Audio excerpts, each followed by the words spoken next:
Hey everyone, this is episode 3. Thank you so much for listening to this new podcast. If you are looking for Create, Launch, Monetize, rewind a couple episodes, go back into the archives. We have rebranded Create, Launch, Monetize into the Booked and Paid Speaker Blueprint. This is the show where you learn how to get booked and paid to speak consistently. If you want to get booked on podcasts, if you want to get booked on stages, if you want to get booked in the media, I show you how. Check out the show notes for all of the resources and make sure that you subscribe on your favorite podcast player and subscribe on YouTube. Right now, I want to talk about how to land those paid gigs. This is the number one problem that I solve for speakers. There are thousands and thousands of gigs happening all the time. The problem is there's millions and millions of speakers, and some companies have multiple events every year. So some of the things that we're going to talk about are association events, school events, company events, where to find them, and in the next episode, I'll show you how to secure those and what you need to have. If you want to be booked and paid to speak consistently, you have to have systems that bring in the leads. So that could be simple websites as espeakers.com, speakerhub.com, speakermatch.com. Those all have speaking events that are looking for speakers. That is a website that houses all of the events, and there's a cost to it. I think I pay, I don't know, a couple $100, maybe $300 or something like that a year for Speaker Hub. And whatever events I find, I can respond directly to the event planner.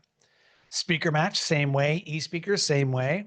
There's other ones like Event Raptor. That's a really good one. Event Raptor has a lot of online summits to build your email list. If you're speaking to sell, if you want to get paid, they have paid gigs there as well. So it's the list of these websites that have all of these events on there. Inside of my book to paid speaker guide, which the link will be in the show notes, I list out a ton of websites. There's the number 10 times, Conference Connect, Speaker Hub, Speaker Match, Event Raptor. There's a whole bunch of websites out there. Events in America, I think the one it is, Events in America. There's a whole bunch of websites listed in this guide. I suggest you go snag the guide, follow it. It's your workbook that's going to get you booked and paid. So you got to know where to get these events. The great thing about Speaker Hub is that once you sign on, you make your profile, you set it all up, they will send you an email with events that are looking for speakers. All you have to do is respond to the individual listings. If you want to get booked on podcasts, my favorite way to get booked on podcasts is podcastguests.com, plural. They will send you an email every day with about 5 shows that are looking for podcast guests. You fill out the Google form right there, and if they like it, they'll respond back. Now, there are services like Jeremy Slate and his company, Command Your Brand. If you want someone to book you on those podcasts, on top-rated podcasts like The Joe Rogan Show, like The Armchair Expert, Diary of a CEO, Lewis Howes Show, if you want top-rated podcasts, you can check out Jeremy Slate and Command Your Brand. He's been booking podcasts for almost a decade, and he's really, really good at what he does. Someone else is Podmatch with Alex Sanfilippo. Check out Podmatch. I've used that quite a bit to book some really, really good shows and to also get people on my podcast. If you want to get booked in the media, you got to start researching morning shows in your area. For example, I used to live in North Carolina. So there's Good Morning Carolina. In Michigan, they have Good Morning Michigan. So check out your local news stations for their morning show. There's a website, usually it's newsroom at, and then whatever the network is.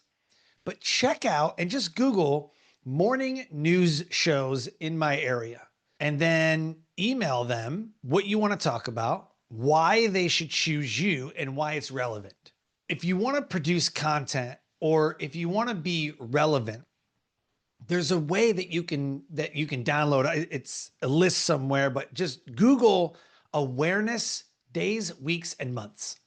So September is Suicide Awareness Month. I'm a suicide awareness trainer, so I put out a lot of content and I contact companies based on that awareness month.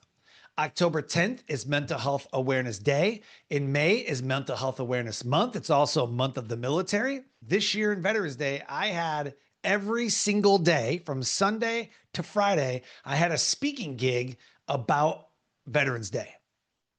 There's a lot of ERGs popping up all over the place, and a lot of them are veteran, women, minority, leaders.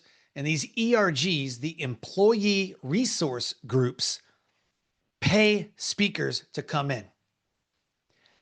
Some of them I did virtually. I did 2 out of the 6 gigs that I had. 2 of them were virtual. Look at the ERGs in your area.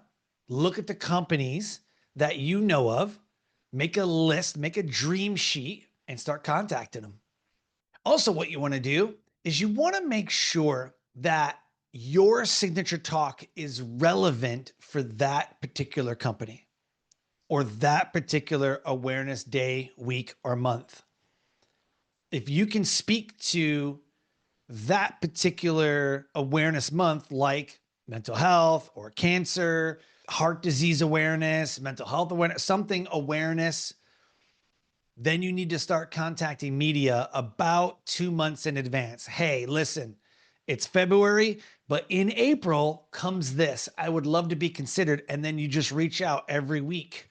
The news cycle happens so fast, and they're already preparing a month in advance, 2 months in advance.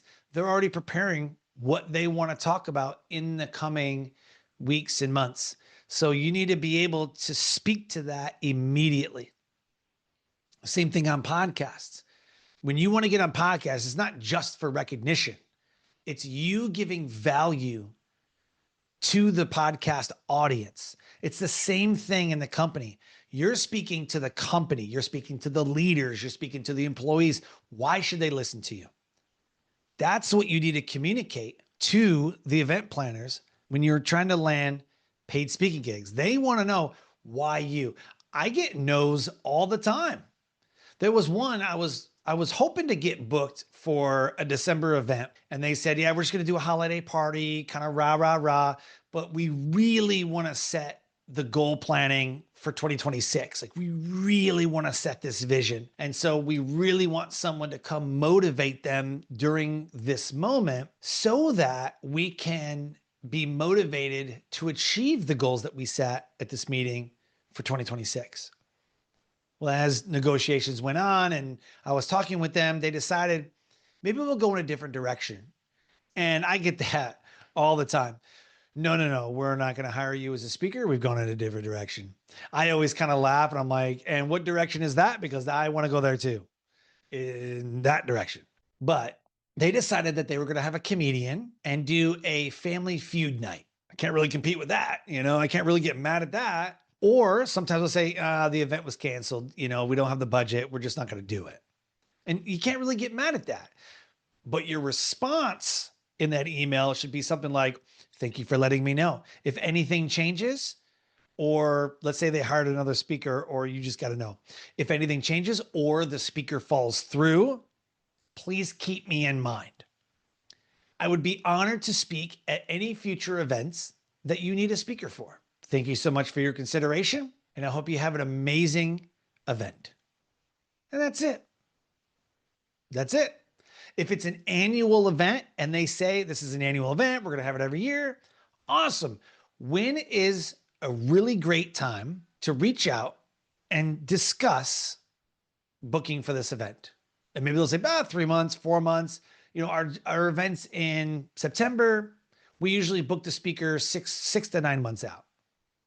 Okay, perfect. So I'll talk to you in about March or April. Always have a list always work that list and just keep reaching out all the time. The problem with the speaker world is that the build it and they will come mentality doesn't work. That doesn't exist. Not even in podcasting does that exist. If you build it, they will come. If you have a podcast, somebody might stumble on it, but you still got to market it and you still have to give them a reason to listen. It's like this one. Why would any speaker want to listen to what I have to say? I'm a 3-time TEDx speaker. I've been speaking professionally since 2016. I teach people how to build a profitable speaker business. I teach people how to get booked and paid to speak consistently. And so the value that I bring is real world lived experience. I'm doing it. It's not something that I read in a book and I regurgitate on Facebook. I actually actively do this for myself and for the speakers that we represent. The Success Core is not only a brand. The Success Core is a speaker agency. We book speakers all the time on podcasts, at events, and in the media. We do this every day. If I'm not speaking at an event, one of our speakers that we represent is speaking at an event. That's why people listen to me, because I've done it and I'm currently doing it. For you to land paid gigs, you have to give them the reason to spend money with you. The outcome. You're selling an outcome. People buy their way out of problems. They don't buy into solutions. Stop selling the solution. Start marketing the problem. That's the framework of category design. A little known business discipline called category design is used to create and dominate your own market category. Well, how do you do this? You frame, name, and claim the problem that you solve, and then you market that problem, not the solution. There's a study out there that says that we're marketed over 1,000 times on social media, billboards, radio advertisements. We're marketed to thousands of times a day. With all of that marketing noise, how are you going to stand out? You stand out by creating a problem that only you can solve. And then you market that problem, not the solution. People buy their way out of problems. They don't buy into solutions. So you as a speaker, why would someone hire you? What is their need that you can fulfill that no one else can fulfill? And what is your unique proposition? What is your unique value? What is your unique experience that they can't get anywhere else? Are you more engaging than someone else? Are you delivering experience from a real world problem that they can't get anywhere else? Give them the reason to hire you. Be the one person that they're like, yes, thankfully you came along. We're exactly looking for you. That's what you want them to say. We are looking for you specifically. Thank you for sending me the email, or thank you for your phone call. We were looking for someone just like you. We would love to have you speak. The best strategy for landing the paid gig is solving that person's problem. If they want an interactive speaker, then be interactive, but you got to know how to do it. Don't give them the buyer's remorse. You need to give them the reason that you're interactive. Tell them how. Tell them what you're going to do specifically that you're interactive or that you're engaging. It's good enough to say, yeah, I'm an engaging speaker. I tell them I have a very funny exercise that we do as a group that brings everyone together, and it's kind of an icebreaker, and it brings everyone together in a very fun way. And then usually they're like, oh, I love that. I love how that sounds. Paint them the picture. Give them the reason to make you their speaker. I call it the easy yes. And in my emails, I'll say, I make this an easy yes to book me. I'm not hard to work with. In the next episode, we're going to talk about speaker fees. We're going to talk about the best strategies for negotiating a fee without underselling yourself and the difference between free gigs, low paid gigs, and the premium engagements that everybody wants. And I'm going to show you where to find them. If you love this episode, please subscribe on the YouTube channel, subscribe on your favorite podcast player, share this out on social media. Please send me a message if something I said wasn't clear or if I need to go deeper on a topic. Please let me know. And I'm looking forward to seeing you next time.